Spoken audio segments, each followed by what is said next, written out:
esa era la primera, perdón. Y la segunda es, miren, voy a confirmar una fecha, pero me parece que se me hace que esta semana tengo que entregar un informe, bueno, un artículo, tengo que subir un artículo para un congreso y andamos un poquito retrasados.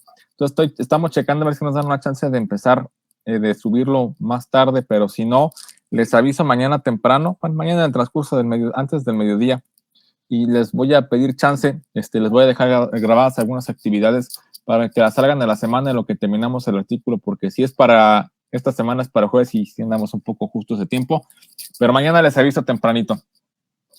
Bueno, esos eran los dos avisos que quería comentarles, pero en el Inter vamos a comenzar con nuestra actividad del día de hoy. Todo lo que revisamos, se está empezando a grabar en la sesión, ahorita lo que se graba, les comparto pantalla. Hasta ahorita hemos revisado un par de ejemplos interesantes sobre el diseño de generadores de onda senoidal y nos dimos cuenta que ese generador de onda senoidal tenía ciertas características muy puntuales que lo hacían interesante, por decir la palabra polite, en cuanto al uso, en cuanto a su uso y en cuanto a su implementación. Particularmente porque pues, se dieron cuenta que la teoría, si ustedes revisan el libro, nos va a decir que exactamente las resistencias de retroalimentación negativa tienen que ser exactamente 2, pero el problema es que si son exactamente 2, pues viene la pregunta, ¿oscila o no oscila? ¿Ustedes qué dicen? ¿Sí oscila o no oscila? Es decir, ¿se genera señal o no se genera señal? Según lo que vimos. ¿Perdón? Así es. Es altamente probable que nos suceda esa cuestión, ese escenario posible. Entonces, pues como todo en esta vida, tenemos que llevarlo primero siempre simulado y después ya ver si la simulación nos da o no nos da. Como sea, o independientemente, la metodología está presente, y ahora nos toca continuar revisando, pero particularmente un tema muy interesante, y ese tema interesante va a ser el generador de onda cuadrada, o sea, los multivibradores. Por favor, indíquenme si está trabajando el micrófono, perdón, si usted está viendo la pantalla o no, porque ya ven que anda medio... Sí. Excelente. Muchas gracias. Entonces, bueno, voy a regresar aquí. Y la idea, bueno, vamos a ver un par de ejemplos para diseñar esos circuitos específicamente. Entonces, bueno, vamos a entrar primero con el multivibrador astable y monoestable, donde acuérdense que astable es el generador de onda cuadrada y el monoestable es el generador de pulso, pero con el amplificador operacional. No nos vamos a meter, todavía no vamos a ver el 555, que eso lo vamos a ver terminando esta presentación. Pues bueno, estamos retomando. Normalmente para trabajar, con el multivibrador estable, el de carrera libre, que es, reitero, es el generador de onda cuadrada, la recomendación que nos hace el libro es que vamos a ocupar siempre el LM301, ¿sí? Este circuito es un comparador cuyo propósito, cuyo diseño está específicamente pensado para hacer un comparador de alta velocidad, ¿sí? Bueno, quizá Iris sí se acuerde. Iris, ¿te acuerdas por ahí de alguna de las prácticas que hicimos en el verano, donde checamos el tiempo de respuesta, el tiempo que tardaba de llegar de 0 a un nivel de voltaje con el 741? No sé si lo recuerdas por ahí.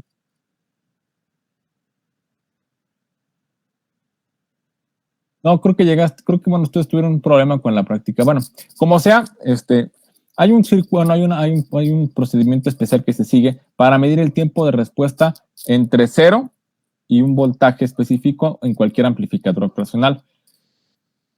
La respuesta, en el caso con un amplificador como el 741, como el LM741, tenemos el problema que comparativamente es lento, es un amplificador lento.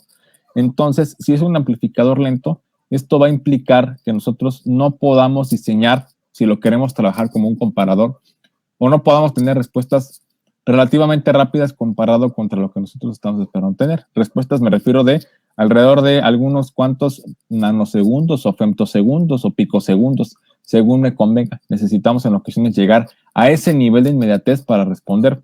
Entonces, el 301, quizá no llegamos a los nano, pero sí llegamos a los microsegundos. Entonces, nos queda algo razonablemente bien para empezar a trabajar. Entonces, reiterando, cuando queremos trabajar un generador estable con un amplificador operacional, vamos a ocupar el 301. Está diseñado para reaccionar rápidamente, pero el libro nos dice que más o menos la máxima frecuencia que se puede lograr con este tipo de circuitos llega a los 10 kilohertz aproximadamente. Entonces, es un circuito relativamente de baja frecuencia, pero para aplicaciones de biomédica nos es de utilidad. Y bueno, tomando eso en cuenta y recordando cómo se calcula la ecuación de salida, tenemos que la frecuencia de oscilaciones del circuito pues va a ser 1 entre 2 veces RC por el logaritmo de 1 más R2 sobre R1. Donde el procedimiento de diseño es que yo voy a considerar normalmente, ¿sí?, que la razón de la resistencia es R1 sobre R2. Yo voy a permitir o a hacer que la razón R1 sobre R2 sea 0.859. Cualquiera que sea el valor, pero su división tiene que darme esta constante. Si eso se cumple, entonces la frecuencia de resonancia o la frecuencia del circuito, pues va a ser 1 entre 2 veces RC, donde 2 veces RC es la red de capacitor de resistencia que está generando la carga y la descarga. Usualmente, cuando nosotros queremos probar en primera instancia si podemos lograr una velocidad de oscilación, una frecuencia de oscilación, quiero decir, podemos considerar dividir o tomar como referencia que R1 y R2 toman valores fijos entre 10, de R1 de 10 y R2 de 16 kilohertz. Si ustedes dividen ese valor, que de hecho lo voy a hacer aquí, sería 10 entre 16, les va a dar 0.625. No, perdón, sí, 0.625. Este es un caso particular, reitero, donde quisiéramos nosotros empezar a trabajar.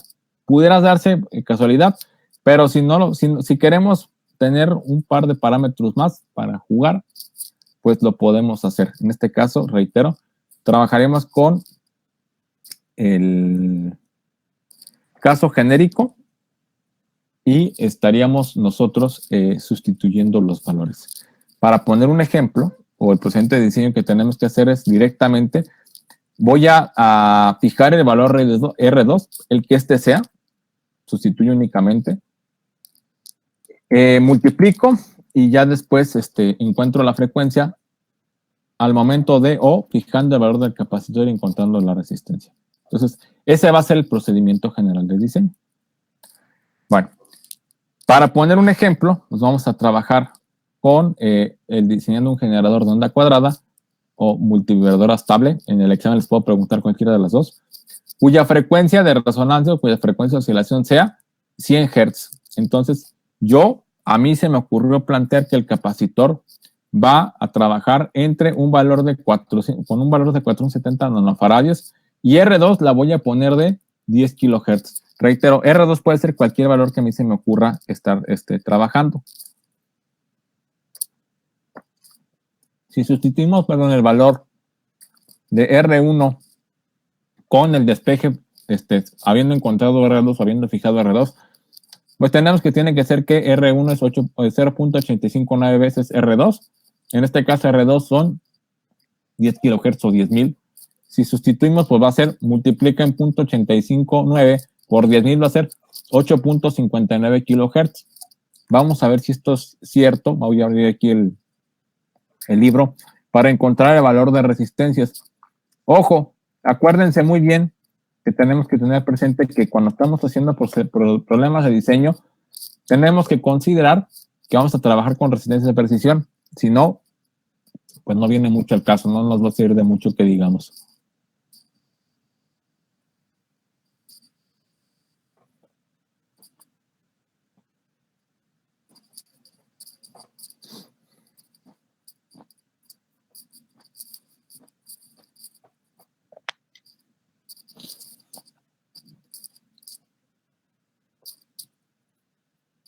Y nada más dejen que cargue aquí el libro para buscar la tabla de resistencias. Yo, bueno, no se me ha olvidado. Luego subo un PDF a la mano con esa tablita para no tener que estar abriendo el libro cada ratito.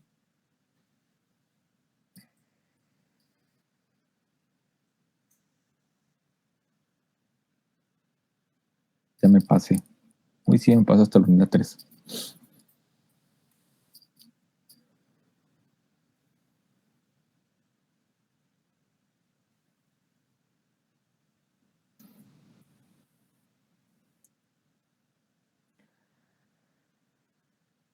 Seguimos en la unidad 2.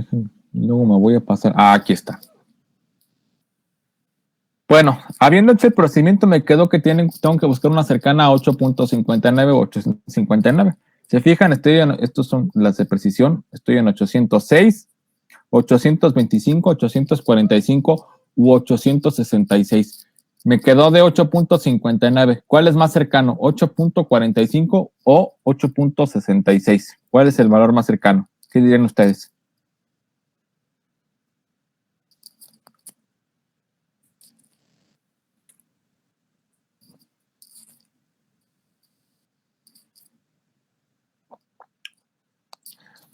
Estoy en 8.59 de 8.45, ¿cuánto le falta para llegar a 8.59? 14, ¿no? Sí.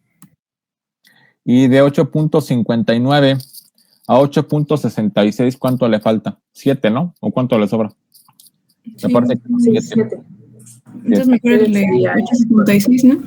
Exactamente, entonces tengo que ocupar, por eso aquí en la presentación pongo 8.66 kilohertz al 1%. Ojo, no quiere decir, bueno, como lo hemos platicado siempre, vale la pena quedarnos con el valor más cercano.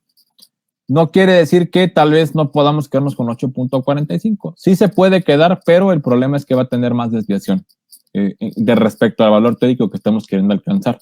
Entonces, por esa razón, reitero, lo estamos quedando con el valor más cercano. Ya encontré R1, ya encontré porque ya fijé R2. Me falta únicamente plantear el valor de la resistencia de la red RC. Entonces, yo ya sé cuánto vale de frecuencia, me pide que esté en 100 Hz, me pide que el capacitor lo estoy fijando en 470 nanofaradios. Se me ocurrió este valor porque pues, estoy planteando nanos por el valor más o menos de la frecuencia. Cuando estoy en las unidades, cuando estoy en las centenas de Hertz, usualmente los nanos nos pueden ayudar, o valores en nano nos van a ayudar para tener valores de resistencia razonablemente pequeños. Si le pusiera pico, pues ahorita se dan cuenta que como estamos dividiendo por 10 a la menos 9, pues pico, ¿qué va a provocar? Que me crezca el valor del capacitor. Por eso no lo estamos planteando. Pero bueno, entonces simplemente sustituyo 2 veces 2 por la frecuencia, por el valor del capacitor. Y me queda que es de 10.638 kilo ohms, perdón. Estamos buscando un 106, fíjense bien. Tengo 100, 102, 105, 107. Tengo 10 puntos, si quieren vamos a redondearlo, 10.64. ¿Cuál es más cercano? ¿10.5 o 10.7? Según la tabla. ¿Cuál dirían?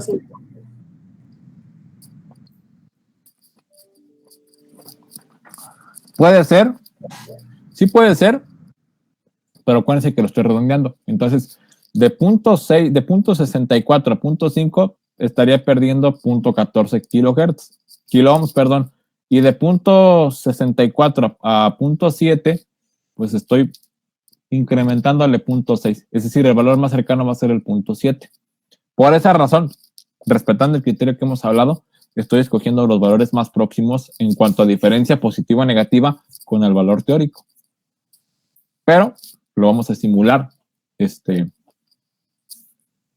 o lo simulo yo en las actividades que les deje, o lo simulamos el miércoles según vayamos avanzando.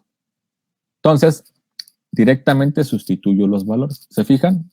Pongo mi capacitor, mi resistencia y los dos valores de R.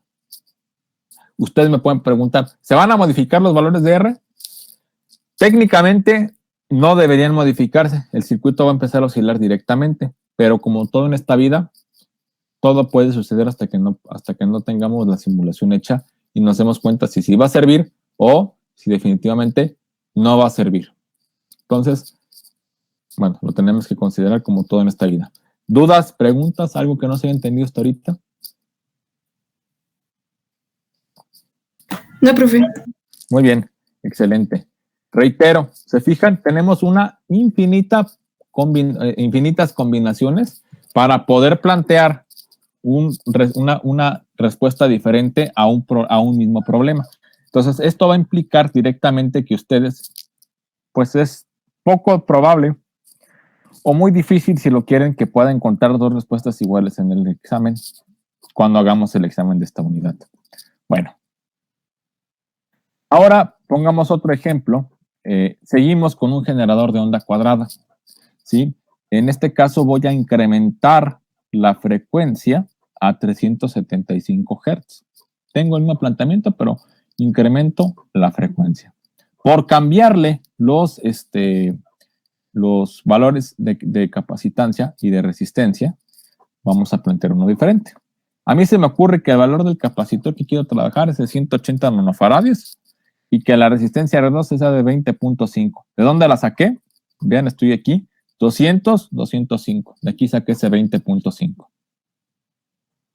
Entonces, primero sustituyo los valores, sabiendo que 20.5 son 20.500, pues multiplico 0.859 por el valor de la resistencia, que sería 20.500. Y si hacemos la operación, háganla por favor para que vean que no me equivoqué, si son tan gentiles.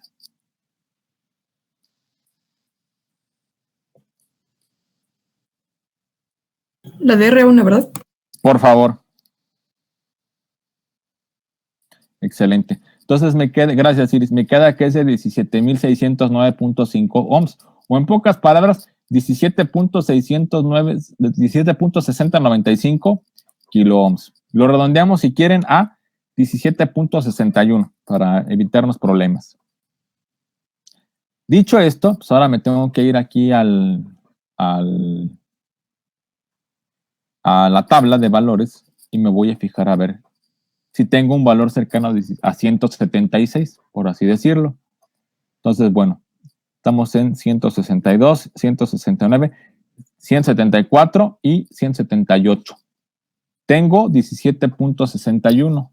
¿Cuál sería el valor más cercano? ¿17.4 o 17.8? ¿Cuál se imaginan ustedes? Reitero, tengo 17.61 kilo ohms. Las opciones que tengo son 17.4 o 17.8 kilo ohms. ¿Cuál sería el valor que me convendría?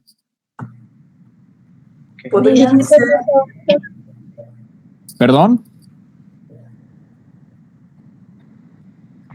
Yo dije 17.8.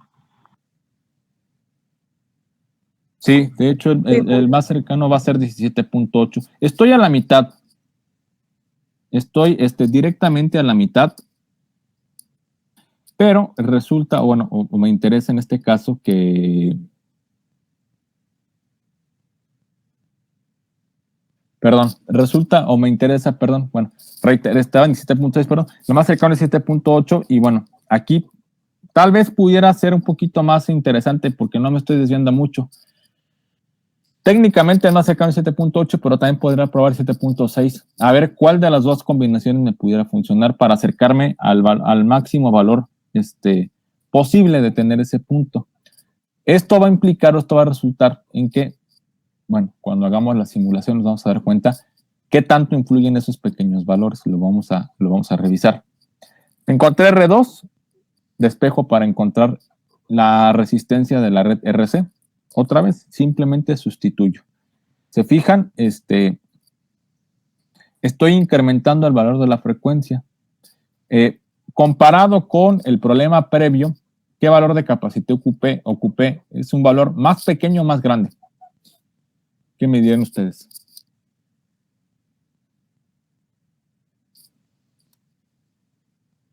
En el anterior ocupé uno de 470 nanofaradios, aquí estoy ocupando unos 180 nanofaradios. ¿Es un valor más grande o más pequeño que el de 470? ¿Qué dirían ustedes?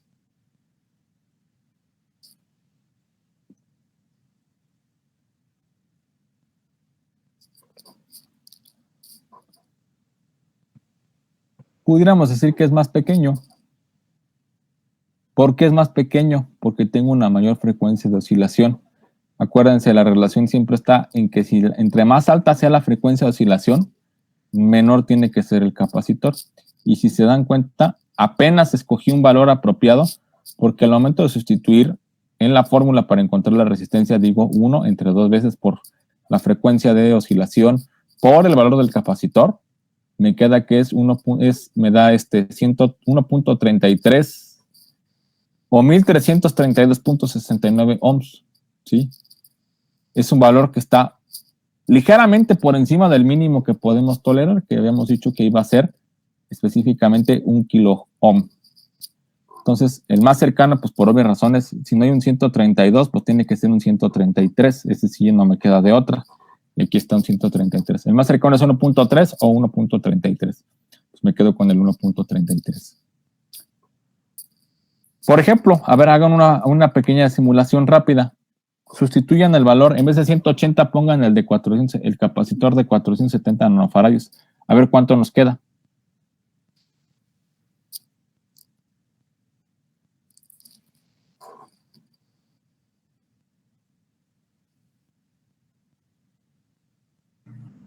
De 2.836 kilo ohms. 2.836. Sí. Ok. Sustituyendo todos los valores, ¿verdad? Sí, me refiero a sustituyendo aquí, ¿verdad? Uh-huh.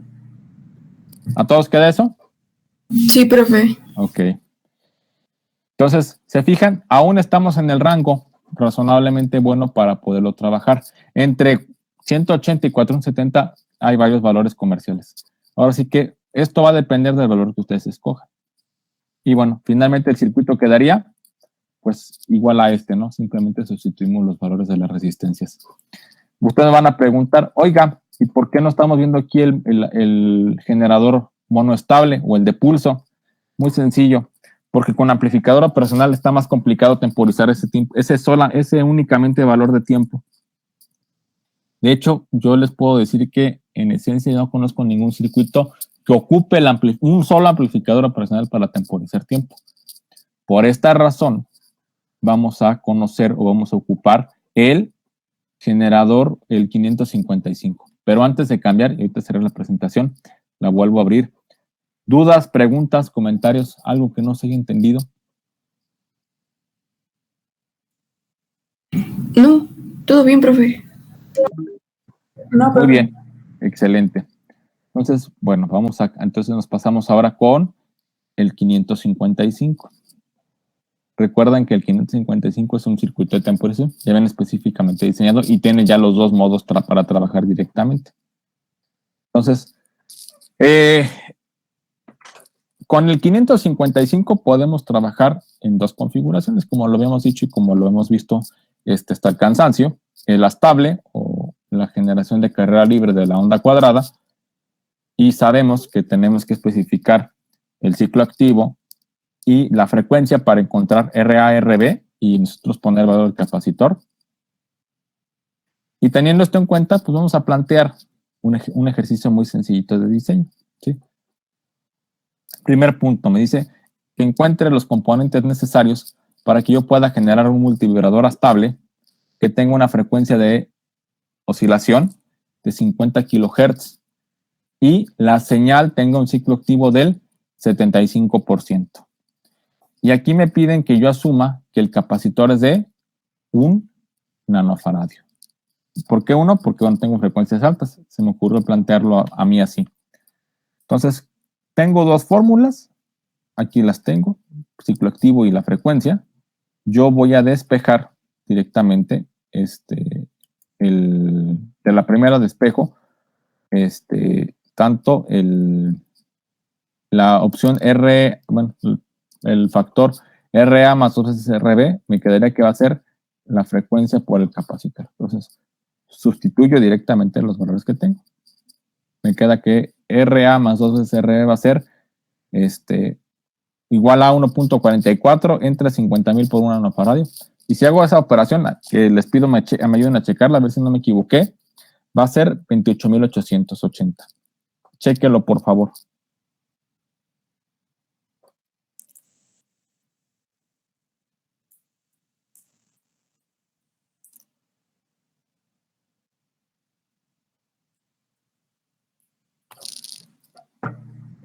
A mí me dio... Ah, no, sí. Sí, ¿Ya está está bien, bien? profe. Sí. Gracias. ¿Lo demás? ¿Yo lo mismo? Sí, profe.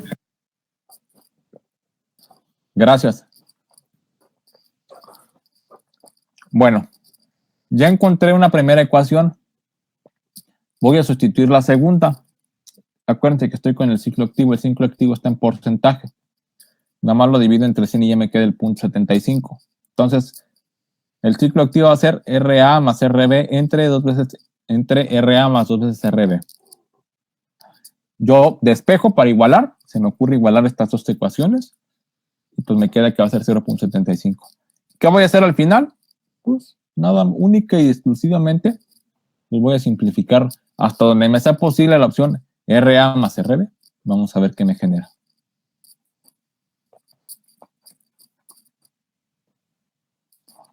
Aquí tengo mi primera ecuación.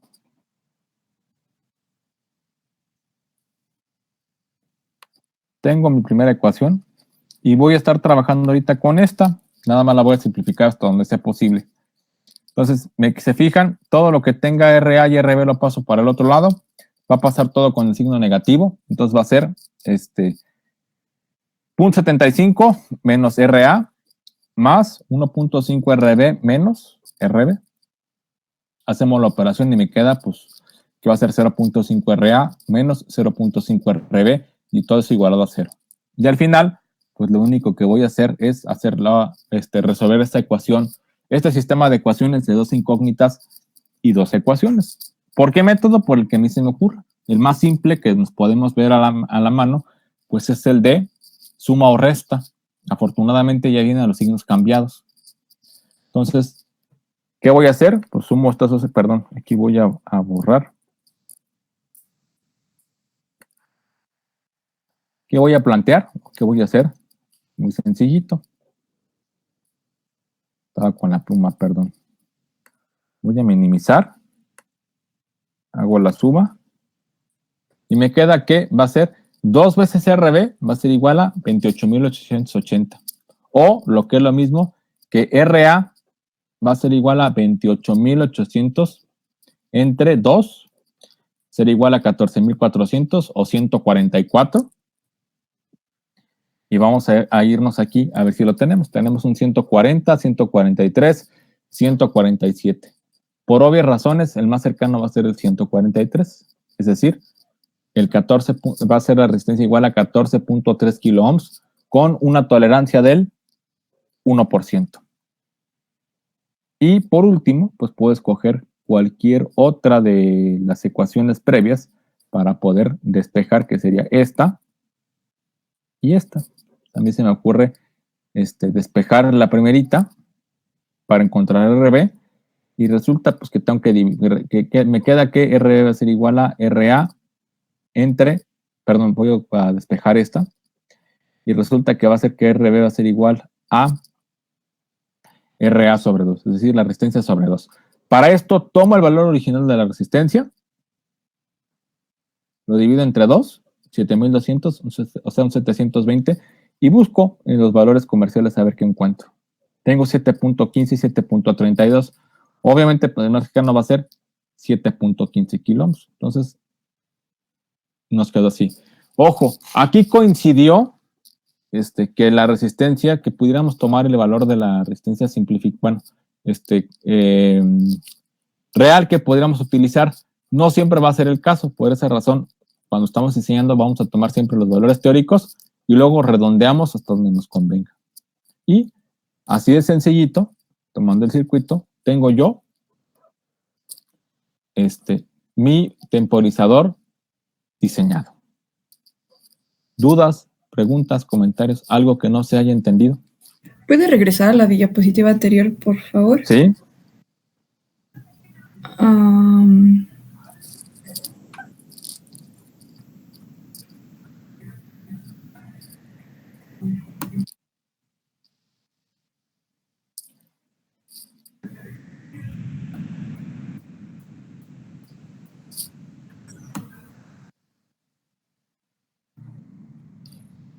A ver. ¿Todo claro? Yo tengo una duda. Bueno, es que de repente tengo mala señal, entonces las ecuaciones que asignamos ahí. Ah, ok. Esta, y manipulamos esta. De ahí la saqué. De acuerdo, sí, ya queda claro. Ah, muy bien. Los demás, ¿todo claro? ¿Alguna parte que no haya quedado clara? Profe, ¿el ciclo activo hay ocurre algo si es muy alto o muy bajo? Como tal, no. Cuando el ciclo activo es 1, pues es que hagan de cuenta como si tuviéramos una fuente de DC continua. Si fuera un ciclo activo muy bajo, pegado a 0, pues es como si estuviéramos prácticamente teniendo desenergizado el motor. Estaríamos haciendo que, que estuviera la onda prendiendo un ratito en alto y mucho ratito en bajo. ¿Afecta aquí en el diseño? No. ¿Afecta matemáticamente? No. ¿Afecta a la aplicación? Depende. Quizá algunos de ustedes, llegado el momento, si se van a sus prácticas o a su servicio, o en su trabajo, o simplemente porque tienen ganas de hacer algo interesante, se les ocurre, por ejemplo, hacer control de un motor, control de velocidad. ¿Ustedes están de acuerdo? Bueno, sí, están de acuerdo, mejor. Si estaba buscando si era la palabra adecuada, pero me parece que sí. Ustedes estarán de acuerdo que si nosotros le incrementamos el voltaje que le aplicamos a un motorcito de DC de juguetito, pues se va a mover más rápido, ¿no? Sí. El pedo, este circuito que estamos haciendo aquí es justamente para controlar qué tanto voltaje le estaremos aplicando en una aplicación, valga la redundancia, a un motorcito de DC. Entre más pegado a uno es más velocidad hasta el tope que pudiéramos dar, y entre más bajo a 0, más pegado a 0 sería una velocidad mucho más lenta, casi que no se moviera el motor. Eso sería la aplicación, digamos que te pudiera decir qué sucedería. Ok, profe. Gracias. No es nada. ¿Los demás todo claro? Sí. Perfecto.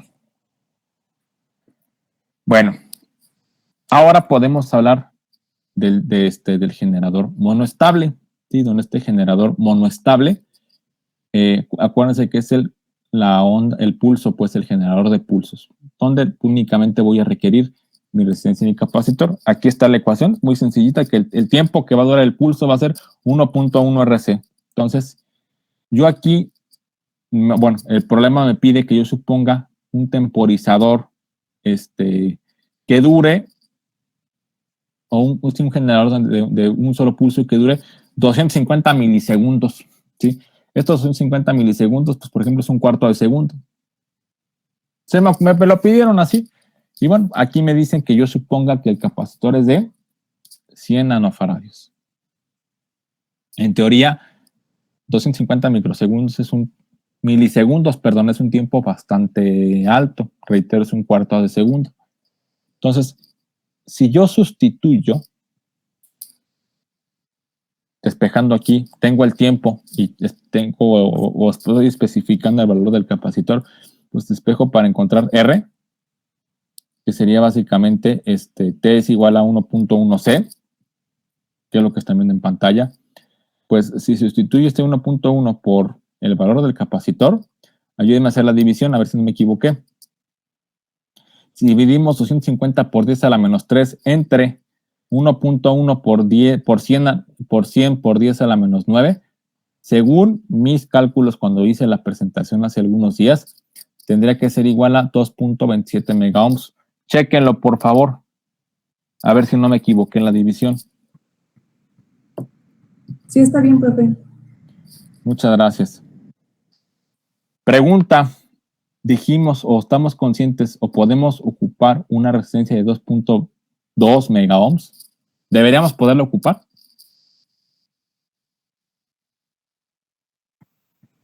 No. No. Técnicamente no la deberíamos ocupar porque seguramente la resistencia que estaremos viendo en el circuito físico y que vería el capacitor, pues no va a ser la necesaria para que se cumpla el proceso de diseño. Entonces, ¿qué me queda ahorita?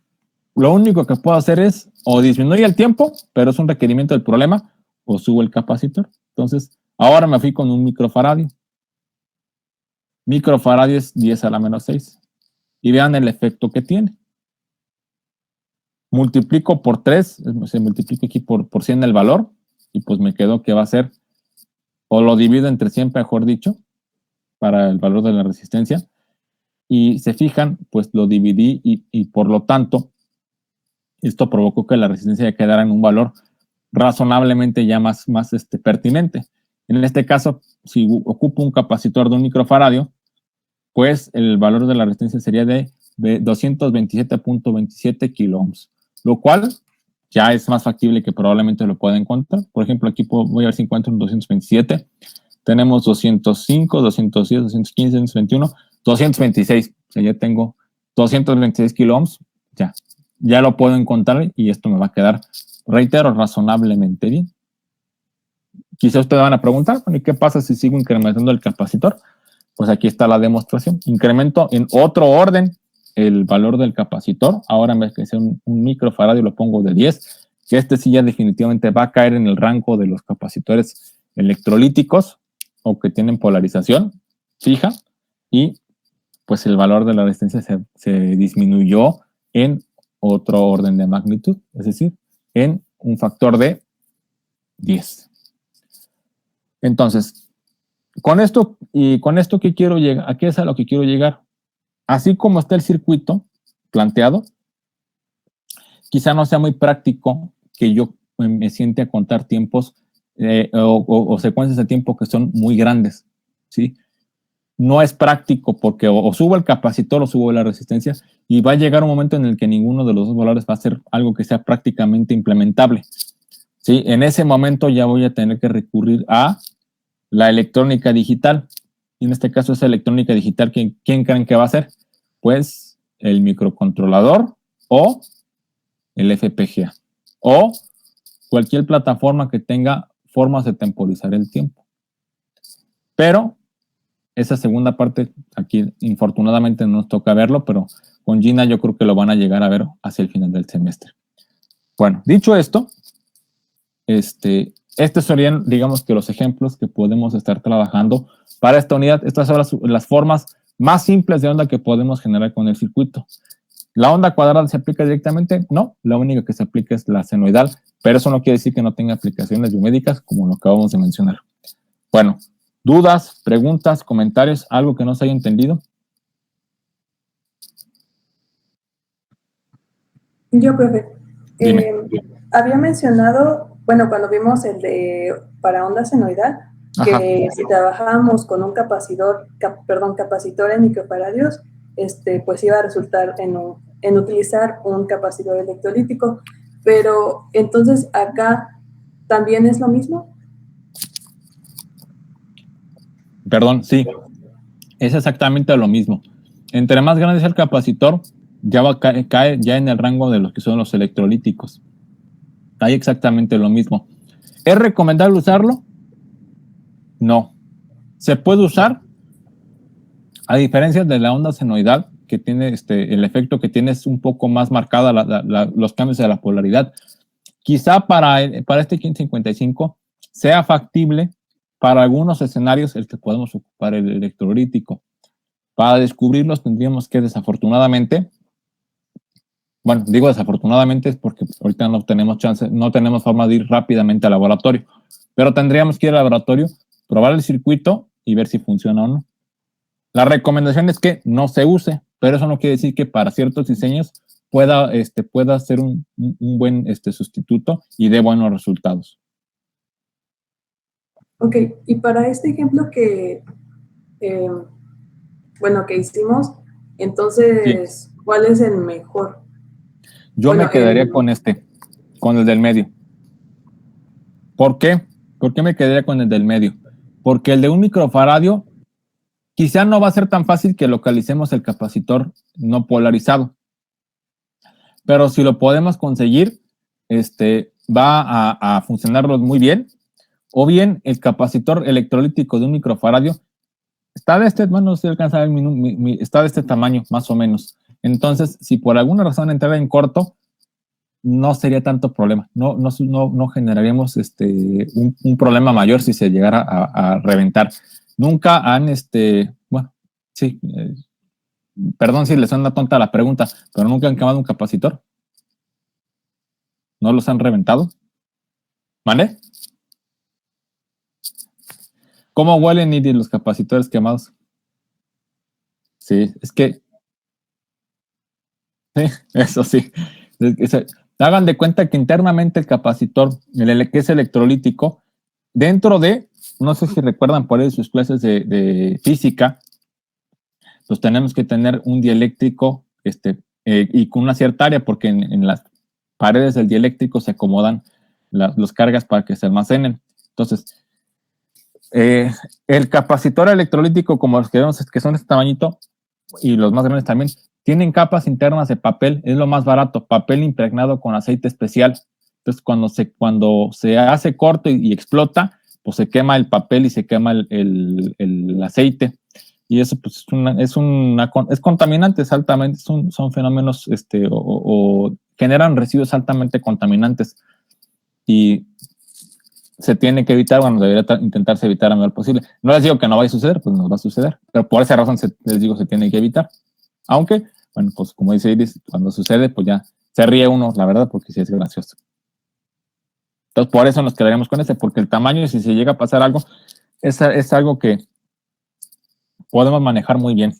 Digo, no, afortunadamente, y eso sí les puedo comentar, en todos los años que yo tengo dando clases, no hemos tenido un accidente grave, ¿sí? Donde nos haya explotado un capacitor de 100 microfaradios, porque se ha llegado a explotar, de hecho, no en biomédica, pero a mí sí me tocó ver con otros compañeros que estaban haciendo prácticas con transformadores de corriente alterna, e hicieron un corte. Pues imagínense de qué magnitud fue el corto, que se fue la luz en toda la escuela hasta que fue comisión a restablecer.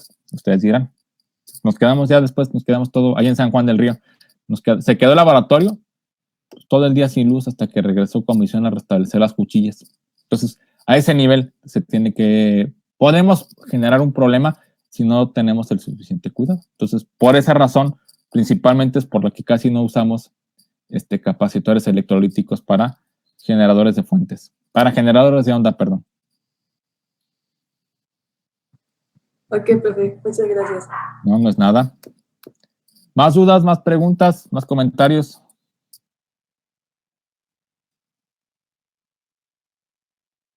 No, profe. Muy bien. Bueno, muy bien. Pues miren, mañana les aviso temprano. Si no les aviso, vamos a seguir con la clase normal. Nos conectaremos el miércoles. ¿Qué vamos a hacer el miércoles si me conecto? Si me puedo conectar, vamos a simular las respuestas que tengo aquí, las vamos a simular y les voy a dejar una tarea simulada para el viernes. Ya el miércoles, cuando veamos cómo construir los circuitos. Si no, pero reitero, yo les aviso mañana temprano. Si no les aviso, seguimos con nuestra clase normal el miércoles. ¿De acuerdo todos? Sí, profe, de acuerdo. Muy bien. Pues entonces, hasta aquí la vamos a dejar. Por favor, quienes no hayan subido toda la tarea, tienen este ratito para subirla, si son tan gentiles. Y si no sucede otra cosa, nos vemos el día miércoles a las 5 de la tarde, por favor. Ok, profe. Muchas gracias. Excelente inicio de semana para todos. Buenas noches. Igualmente. Hasta luego. Gracias, igualmente.